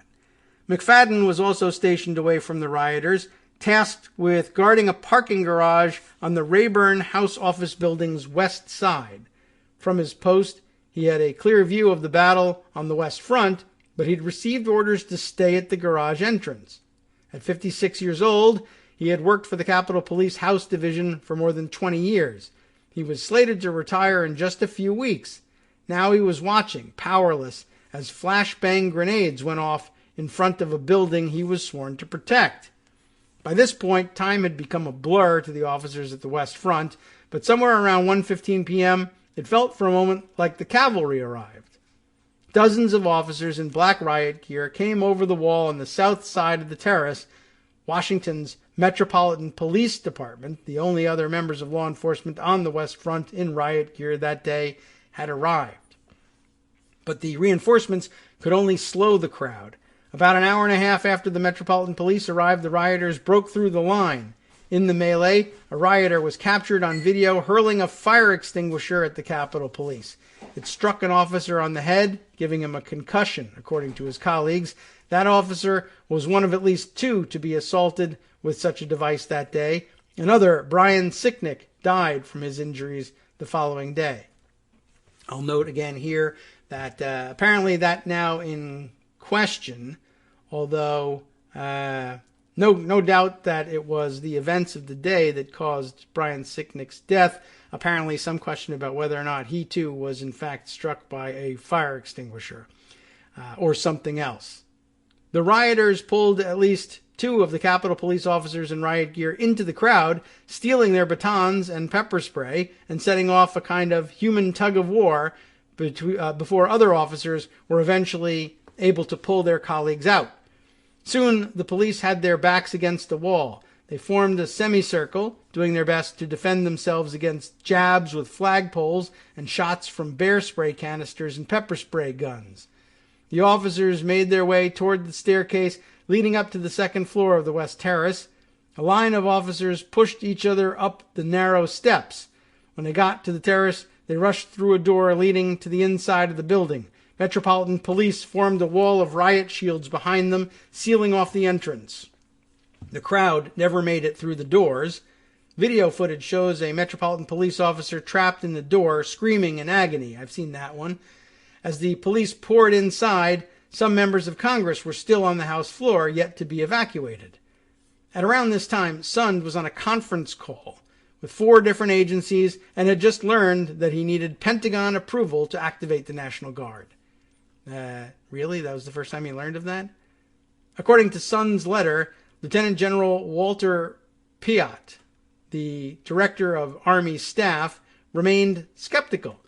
I don't like the visual of the National Guard standing, as he says, standing a line with the Capitol in the background, Piatt said, suggesting that the Guard relieve Capitol Police officers from their fixed posts instead. Piatt and the Department of Defense did not immediately respond to an emailed list of questions. In a statement on January 11th, Piatt denied making such a comment. He later acknowledged that he may have said it. So, Once inside, the riot squad searched desperately for water. The pepper spray and bear spray cocktail was overwhelming, seeping through the tiny breathing holes of their masks. Officers spat out phlegm and vomited into trash cans. When they eventually found water, they rushed to wash the chemicals out of their eyes and put their helmets back on. They climbed up another flight of stairs to get to the Capitol crypt, the circular room directly beneath the rotunda. As the officers ascended, they met more rioters who were being pushed down the stairs by Metropolitan Police. The Capitol Police felt like they were swimming upstream through a mob, grabbing the protesters by their limbs and shoulders as they tried to reach the next level of the Capitol. One officer said the crypt looked like something out of a Michael Bay movie, trash strewn everywhere, the air thick with smoke. After the crypt was cleared, another officer made it to the Capitol Rotunda. He said he still can't shake the scene. On the walls, a 19th century frieze depicted the Battle of Lexington and the signing of the Declaration of Independence. On the ground, pepper balls whizzed into the crowd and the smell of chemicals wafted through the air. McFadden, too, finally got a call to jump into the action and was ordered to the rotunda. When he arrived beneath its domed ceiling, already breathless from the run over, he got hit in the face with bear spray. I felt like you could fry an egg on my forehead, he said. Next up, the aftermath. And here, the title piece here. I don't trust the people above me to make decisions to bring me home safe. That's a more impactful quote. By about 4 p.m., other agencies had arrived in the rotunda. FBI SWAT teams, police officers from surrounding counties. Law enforcement moved in lines 2 or 3 deep, pushing the demonstrators out of the building's east doors. With their guns drawn, officers teamed up and began searching the Capitol, clearing rooms one by one. Members of Congress were now huddled with their staff, cowering, petrified behind furniture they had piled up against their office doors. The first 150 or so members of the National Guard finally arrived at 5:40 p.m. I still cannot fathom why, in the midst of an armed insurrection, which was broadcast worldwide on television, it took the Department of Defense over 3 hours to approve an urgent request for National Guard support, Sund wrote in his letter. In response to questions for this story, the National Guard sent a timeline that confirmed their 5:40 p.m. arrival time and referred ProPublica to a press release stating they worked with Capitol and Metropolitan Police, quote, to assist with an immediate response, unquote. Not that immediate, was it?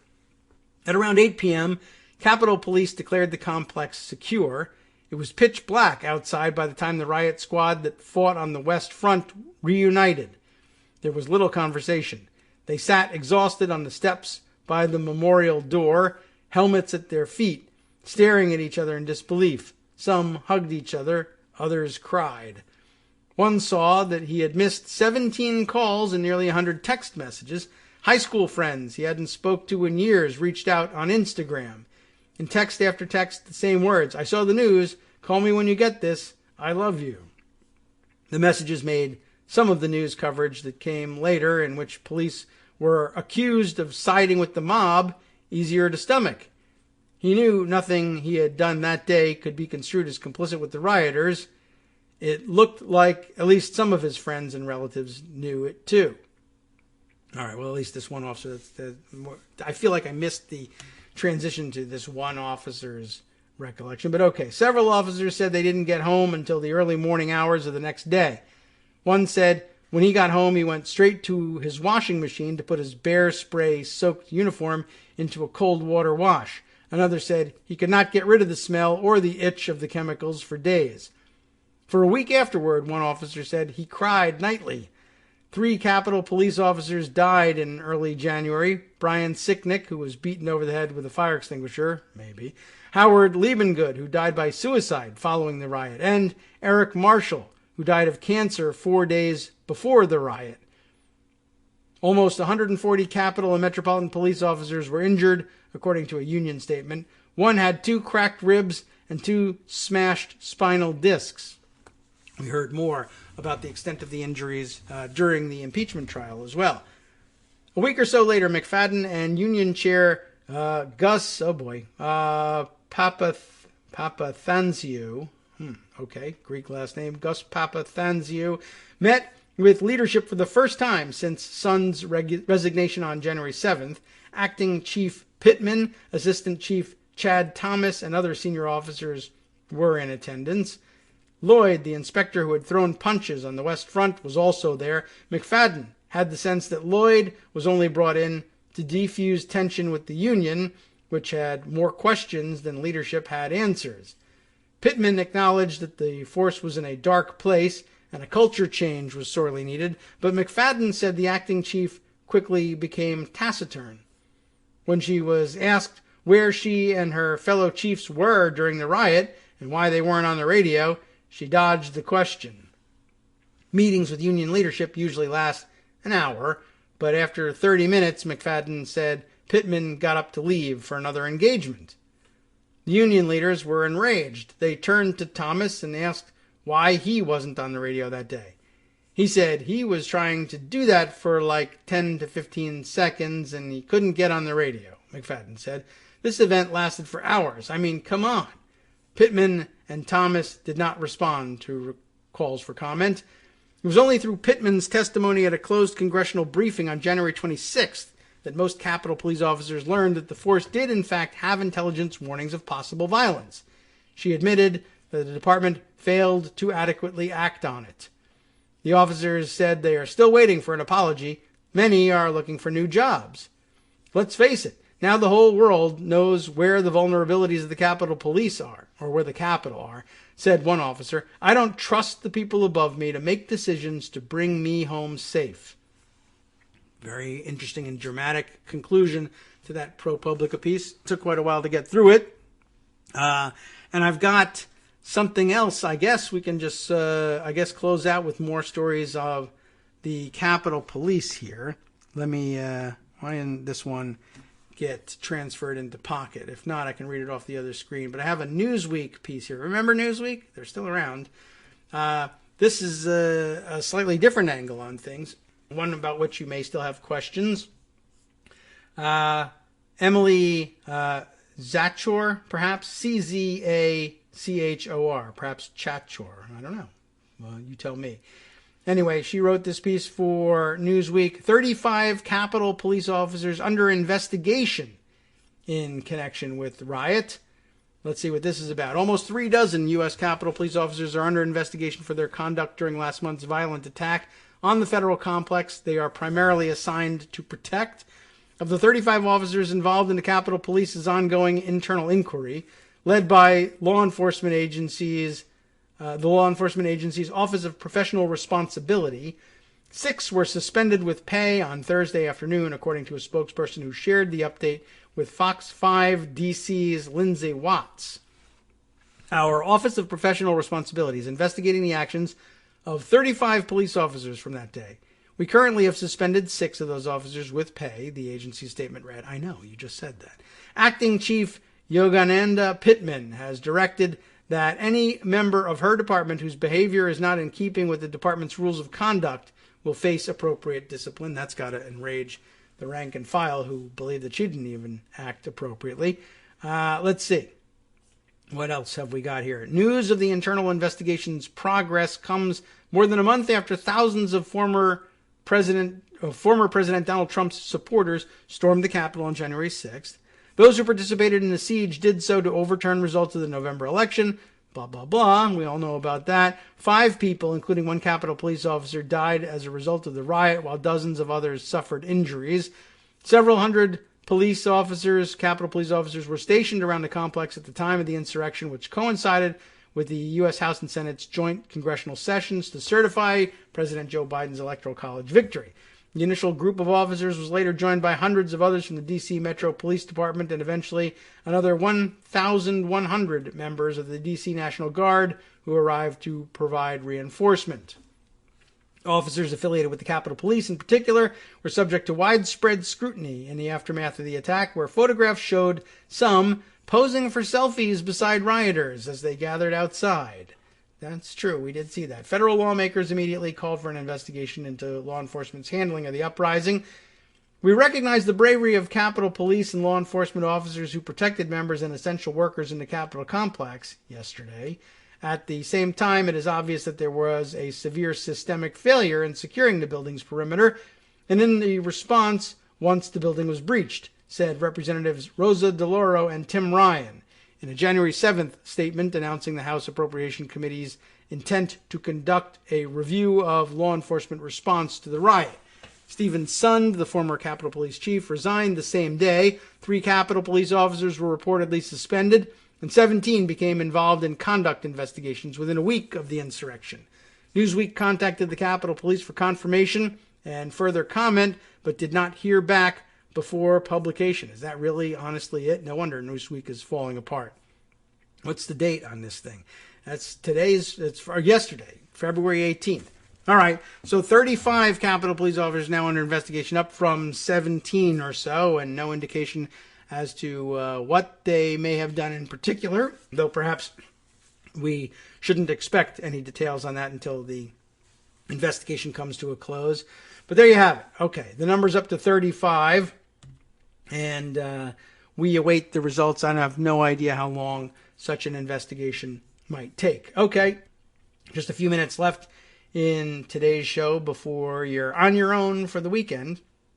What might I be able to squeeze in here to share with you before we head out? Did you read the rest of the thread that we provided links to from Paul Matzko, the historian, about the oddly named Republican congressman of yore, James B. Utt, the Southern California Republican representing California in the 50s and 60s, who was a John Birch Society member? If not, maybe we can just continue with that, figuring that there was so much else to read. Yesterday you didn't get to all that. I'd like to see some more of this too. But you remember we left off, I think, with word that Utt apparently was a believer in a conspiracy theory which held that that civil rights protest was going to lead to the establishment of a breakaway Negro communist state to be carved out of the South. And according to this crazy-ass map that they provide, would cover most of the South. And as you may have gathered in the years since then, no communist breakaway states have been established in the South whatsoever. But just wanted to make sure you were up to speed on what actually happened there. So again, the threat that Congressman Utt liked to convey from the John Birch Society was that unless conservatives acted right away, according to their literature, 10 million white people would be driven from their homes to make room for a black communist Soviet. The goal, of course, to make white Southerners terrified that the civil rights movement wouldn't stop with demands for equal treatment. These rumors from the 60s served a very similar function to the rumors today, Paul Matzko tells us, about the post-George Floyd protests of 2020. This is the same function of all those right-wing rumors blaming Antifa and Black Lives Matter for the violence last summer and on January 6th. GOP conspiracy mongers like Marjorie Taylor Greene, our modern-day incarnation of James Utt, I guess. They're trying to prevent reform by scaring white supporters into thinking that civil rights activists won't stop once they gain equal footing. They want to take away everything from you, your police, your suburbs, your elections. But what does opposition to desegregation in Georgia have to do with Utt, who represented California? I believe we left off around here. He took notice because he was ideologically committed to segregation, voting against the Civil Rights Acts of 1960 and 64. So, Utt pulled out the key weapon of Congress people at the time, the mailing list, right? I believe we got to this actually, and then probably right around the same time as yesterday's show. So we made no forward progress. Anyway, we'll continue with a couple more things here. He believed that the training exercise, fittingly titled Operation Water Moccasin, Army training exercise at the time, might be cover for a Cuban-sponsored invasion of Florida, right? No, of Georgia, of course, with Castro shipping over barefooted Africans brought from Angola and trained in guerrilla warfare. Boy, oh boy, couldn't get more racist than that. Now, his only ostensible evidence of this was an allegation from a 13-year-old Cuban refugee who had said that they'd seen, quote, savages with big rings in their ears and noses, wearing short skirts that come just above their knees, and had heard one of them beat a woman. Okay, so this, of course, pulled from various racist tropes of the time. Accusing black men of violence against white women was, of course, a staple justification of lynchings, often on equally thin pretext as the hearsay of a teenager who was in over their head. But it wasn't just blatant racist who said stuff like this. A few years later, Ronald Reagan, would joke with Nixon about barefoot Africans as a way of asserting America's imperial right to dominate the continent and undermine black members of the United Nations. Now, hadn't technically said that the exercise was a Cuban/UN/JFK plot to invade Georgia. He was just asking questions. Surely there's nothing wrong with asking questions. Sound familiar? I didn't say it was a Jewish space laser. I was just asking questions. There is one final comparison that he draws, and again, this time I'll have to leave it up to you to take a look at what they are, but just by way of squeezing in a few more comparisons to show you that they really haven't evolved that much in all of these years. They're pretty much after the same mission in just the same ways. From networksradio.com, you have been listening to Kagro in the Morning with David Waldman. Justice Putnam is up next with the West Coast Cookbook and Speakeasy, and he's after the same mission after all these years. But of course, the mission here is to inform you rightly about what's happening around the country and around the world in ways that we weren't able to do in our meager efforts here today. But we'll be back on Monday with more. See you then, and good weekend to you.